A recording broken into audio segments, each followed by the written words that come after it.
안녕하세요. 추석이 끝나가면서 주식 시장에 대해 다소 우려하시는 분들이 있었습니다. 제가 그렇게 느꼈는지는 모르겠네요. 왜냐하면 추석 때 뉴스에서 연일 중국의 헝다그룹 유동성 위기에 대해 방송을 해줬기 때문입니다. 중국에 관심이 없지만 글로벌하게 이슈가 되고 있으므로 한번 살펴보겠습니다. 나는 관심이 없어도 투자자들이 관심이 있다면 주가에는 영향을 미치죠. 그래서 끌려가는 공부를 할 수밖에 없습니다. 알아야 할 건 알아야죠. 제목부터가 굉장히 파격적입니다. 헝다그룹 파산 위기라고 적혀 있죠.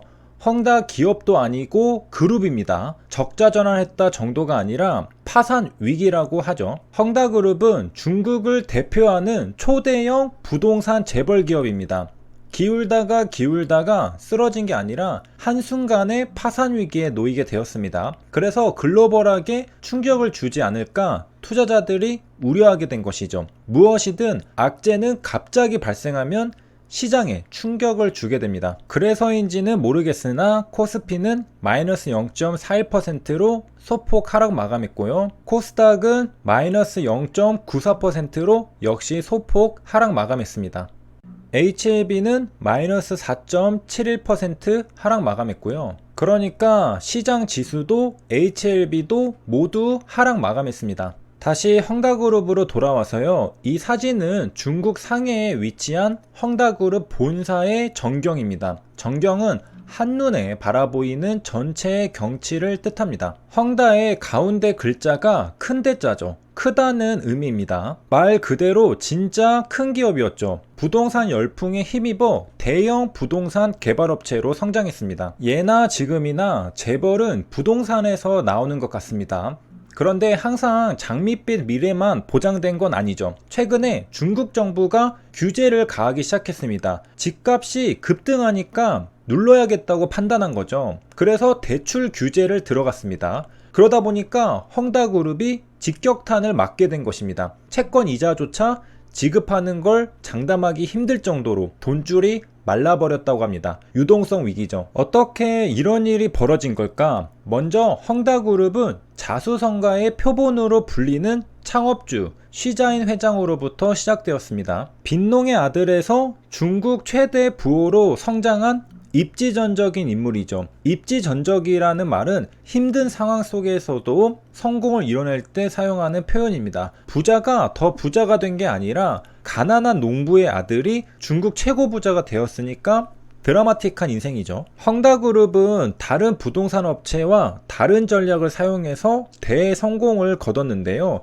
돈이 몰리는 대도시가 아닌 지방 소도시에 주목했습니다. 박리담회 방식을 선택했죠. 부동산에서 박리담회입니다. 헝다그룹은 재벌이 되다 보니 문어발시 확장을 시작했습니다. 2019년에 설립한 전기차 업체 헝다자동차에는 무려 54조 8천억 원의 자본을 투자했다고 했습니다. 상상이 안 가는 금액이죠. 그런데 이렇게 신규 사업을 진출하면서 자본금의 상당수를 회사채와 은행 대출 등의 부채로 조달했습니다. 부채를 끌어와서 신규 사업을 시작한 겁니다. 그런데 중국 정부가 대출 규제를 해버리니까 바로 문제가 생겨버린 것이죠. 그러니까 한마디로 대출받아서 사업을 하려고 하는데 정부가 곧장 대출을 막아버리니까 큰일이 난 겁니다.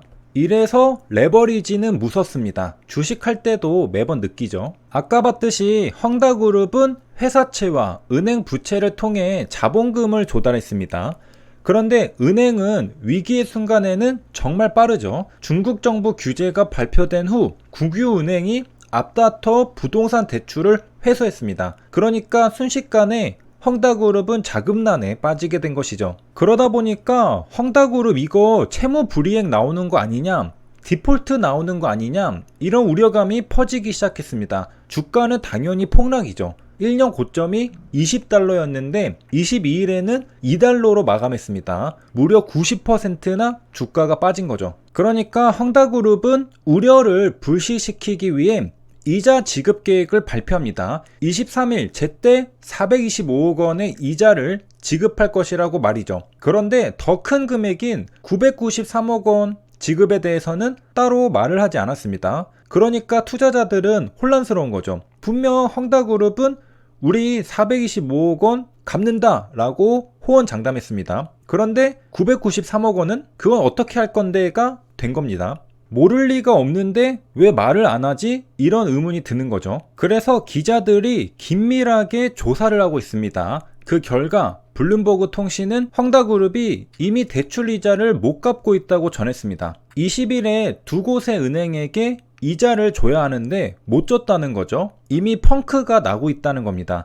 그런데 23일에는 어떻게 하느냐는 거죠. 은행 이자뿐만 아니라 업계에서는 헝다그룹이 협력업체 여러 곳에 공사대금을 줘야 하는데 이것도 제때 주지 못하고 있다고 합니다. 헝다그룹의 총 부채는 355조 원이라고 하는데요. 중국 GDP의 2%에 달한다고 합니다. 어마어마한 부채의 수준입니다. S&P는 중국 정부가 헝다그룹을 안 도와줄 거라고 말합니다. 중국 정부가 헝다그룹을 도와줄 거였으면 벌써 대출 규제를 때리지는 않았겠죠. 이미 중국 정부는 헝다그룹이 망해도 괜찮다고 보는 거죠. 헝다그룹 파산에 대한 시뮬레이션을 끝내고 금융시장에도 큰 영향 없다고 판단하고 직접적인 지원은 하지 않기로 했다는 겁니다. 하나의 기업이 무너지려고 하면 순식간인 걸 알 수 있습니다. 특히 중국 정부가 작정을 하면 무섭습니다. 그래서 중국 정부가 직접 지원 않고 본보기로 삼을 것이라는 관측도 나옵니다. 그래도 완전 바라만 보고 놔두는 건 아니고요. 외신들이 예상하기로는 위기가 확대되는 것까지는 막기 위해 최소한의 조치는 할 것으로 봅니다. 헝다그룹이 자산을 매각할 시간을 벌어주고 일부 건물을 완공할 수 있도록 도와준다는 거죠. 죽이더라도 주변에 피해는 주지 못하게 스스로 누울 자리를 마련하게 도와주고 숨통을 끊겠다는 건가요? 헝다그룹의 직원은 20만 명이라고 합니다. 중국 인구에 비하면 작다고 볼 수 있지만 그래도 상당한 숫자입니다. 헝다그룹이 발행한 채권 총액은 34조 7천억 원이라고 하는데요. 여기에서 발생하는 이자를 헝다그룹은 기일이 돌아올 때마다 지급해야 합니다. 우리가 아까 살펴본 게 23일 이자였죠. 총 1421억 원입니다. 400억 원은 제때 갚겠다고 말했는데 나머지 990억 원에 대한 이야기가 없었죠. 그러니까 리스크가 아직 해소가 완전히 된 게 아닙니다. 헝다그룹이 990억 원은 까먹고 말을 안 했다고 믿고 23일에 갚았다고 해도 문제는 며칠 뒤 또 발생합니다. 29일에는 533억 원을 갚아야 합니다. 계속 갚아야 할 이자가 기다리고 있습니다. 이걸 전부 갚을 수 있을지 그게 투자자들은 우려스러운 것이죠. 헝다그룹은 중국 2위 부동산 업체고 창업주 시자인은 중국 부호 순위 3위입니다. 이렇게 거대한 회사가 위기에 빠지는 건 순식간이죠. 이렇게 해서 이번 시간에는 헝다그룹에 대해 알아봤는데요. 시장에 큰 충격을 주지 않고 잘 지나갔으면 좋겠습니다. 여기까지 시청해주셔서 감사합니다.